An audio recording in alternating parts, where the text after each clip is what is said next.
Assalamualaikum warahmatullahi wabarakatuh. Halo semua, perkenalkan nama saya Lailiatul Fauzia. Di sini saya akan mempresentasikan buku pengantar studi Islam yang dibuat oleh para beliau. Dan di sini saya akan menjalankan tugas dari dosen pengampus saya yang terhormat Bapak Amang Fathur Rahman, SPDI, MPDI. Jangan lupa like, comment, and subscribe ya. Karena video ini setiap perbabnya akan dibuatkan video terpisah. Tugas pengantar studi Islam. Bab 5. Islam dan dinamika produk budaya. Selanjutnya A. Visi Islam tentang budaya dan keberadaban. Kata Islam dapat diartikan sebagai tunduk, patuh, pasrah, berserah diri, damai dan selamat. Semua makhluk di langit dan bumi berislam kepada Allah Subhanahu wa taala dan bersujud, tunduk dan patuh kepada hukum-hukumnya. Semua planet, tata surya dan alam semesta ini beredar sesuai dengan hukum-hukum Allah Subhanahu wa taala, sehingga mereka tidak bertengkar satu sama lain. Selain itu, semua makhluk ini bertasbih dan memuji kebesaran Allah. Begitu pula tubuh manusia berislam atau tunduk dan patuh kepada hukum-hukum Allah Subhanahu wa taala. Semua susunan organ tubuh termasuk jaringan syaraf, jaringan urat dan jaringan aliran darah berfungsi secara sinergis dan teratur sesuai dengan hukum-hukum Allah Subhanahu wa taala, sehingga tidak ada disorientasi atau difungsi. Dengan cara ini, semua makhluk hidup dianggap berislam dalam arti tunduk, patuh, pasrah dan berserah diri kepada hukum-hukum Allah Subhanahu wa taala.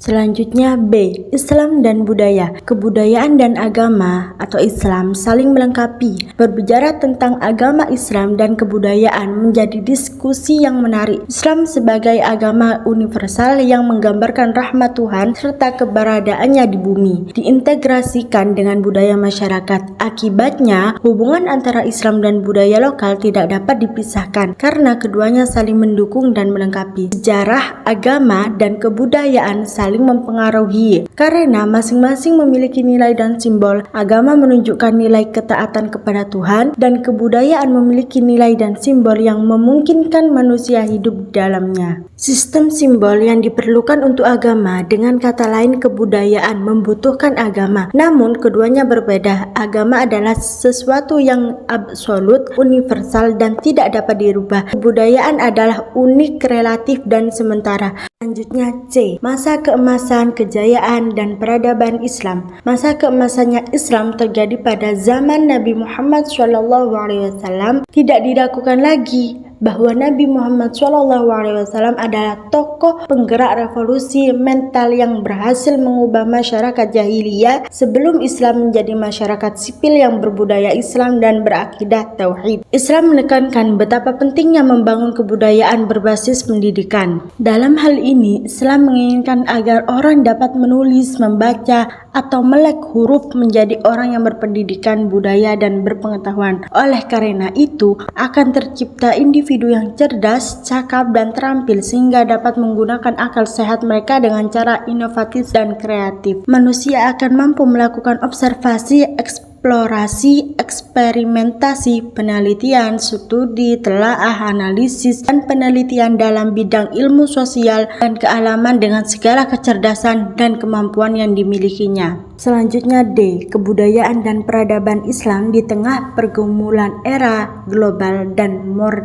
modernisasi. Modernisasi dapat diartikan sebagai usaha sadar bangsa untuk menyesuaikan diri dengan konstelasi dunia. Selama periode waktu ini menyebabkan pandangan dan pemahaman yang tidak proporsional tentang modernisasi. Banyak orang Indonesia mengartikan modernisasi sebagai contoh barat. Sebenarnya modernisasi dan westernisasi tidak sama tertentu.